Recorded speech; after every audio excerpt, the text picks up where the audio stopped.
Good afternoon, and thanks for being here. It's been a busy time for all of us in this department, a proud one, and a solemn one, too. We have concluded our historic evacuation operation and ended the last mission of the U.S. war in Afghanistan. America's longest war has come to a close. Now, both as Secretary and as a veteran of our Afghan war, my thoughts have been with the brave Americans who stood up to serve after al-Qaeda attacked us on September 11, 2001. And my heart is with their families and loved ones, and with our friends and allies, and with our fellow citizens whose lives were lost or changed forever over 20 years of war. We remember 2,461 American service members and personnel who paid the ultimate price in this war, and more than 20,000 wounded Americans, some still carrying the scars that you can't see on the outside. We also remember the thousands of American contractors who lost their lives, and hundreds of our allies and partners from NATO and beyond, and tens of thousands of Afghan soldiers and police officers, and tens of thousands more Afghan civilians. Now, we have just concluded the largest air evacuation of civilians in American history. It was heroic. It was historic. And I hope that all Americans will unite to thank our service members for their courage and their compassion. They were operating in an immensely dangerous and dynamic environment. But our troops were tireless, fearless, and selfless. Our commanders never flinched, and our allies and partners were extraordinary. The United States evacuated some 6,000 American citizens and a total of more than 124,000 civilians. And we did it all in the midst of a pandemic and in the face of grave and growing threats. I am incredibly proud of those who made it happen, and they made it happen with grit and skill and humanity. Our outstanding men and women showed steady judgment under crushing pressure, including some very young service members who summoned up exceptional courage at close quarters. They ran an international airport. They sped up visas. They fed the hungry. They comforted the desperate. And they got plane after plane after plane into the sky. Our forces risked their own lives to save the lives of others. And 13 of our very best paid the ultimate price. And many of them were too young to personally remember the 9/11 attacks.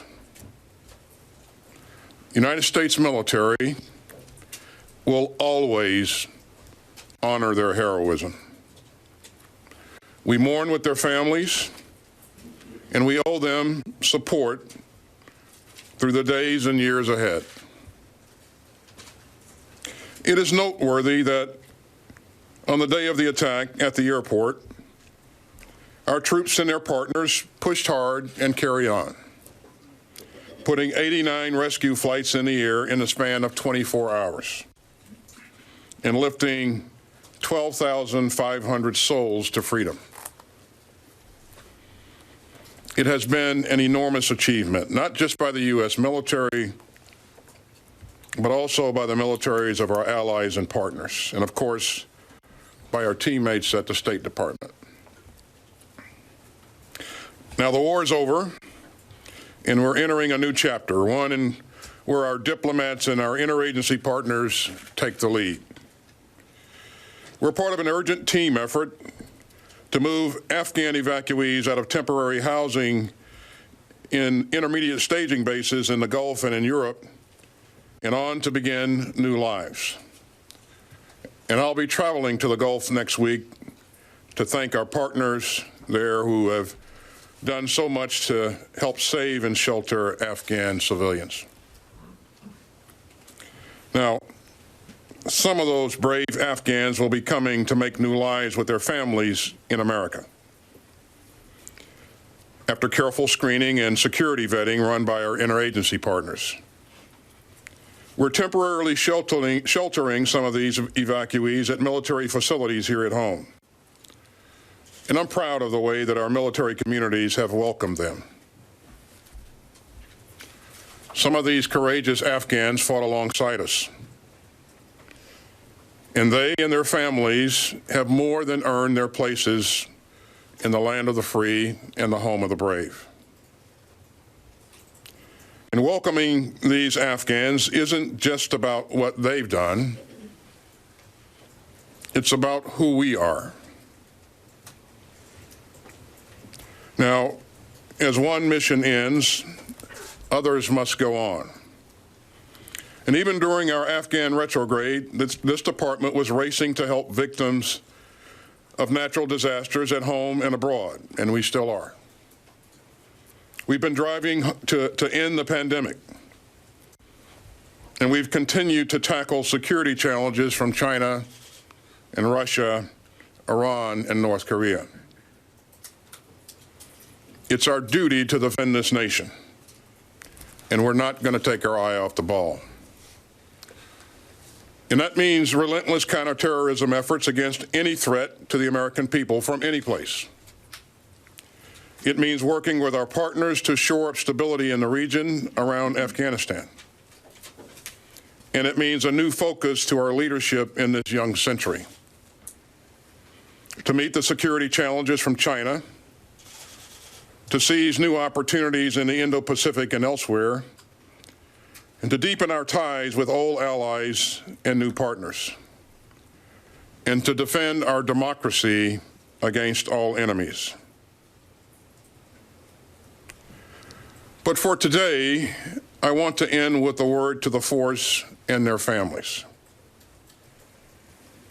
I know that these have been difficult days for many of us, and as we look back as a nation on the war in Afghanistan, I hope that we will all do so with thoughtfulness and respect. I will always be proud of the part that we played in this war. But we shouldn't expect Afghan war veterans to agree any more than any other group of Americans.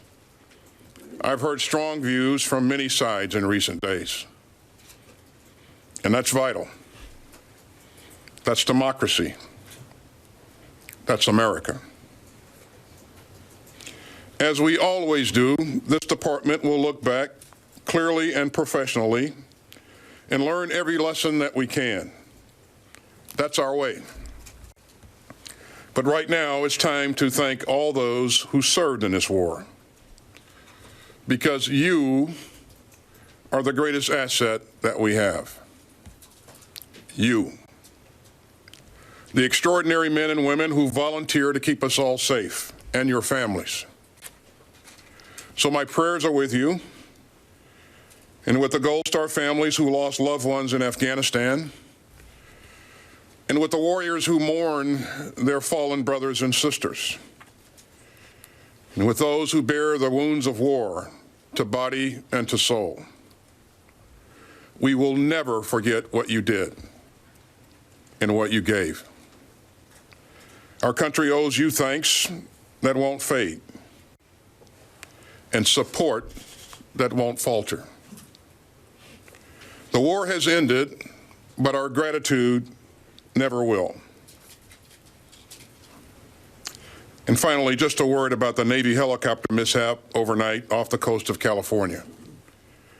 I know the Navy is working diligently at search and rescue operations. And on behalf of the whole department, I want to pass on our thoughts and prayers for the best possible outcome. It's yet another reminder of the dangers our men and women face every day, overseas, at sea, and here at home. Hi, everyone. George Stephanopoulos here. Thanks for checking out the ABC News YouTube channel. If you'd like to get more videos, show highlights, and watch live event coverage, click on the right over here to subscribe to our channel. And don't forget to download the ABC News app for breaking news alerts. Thanks for watching.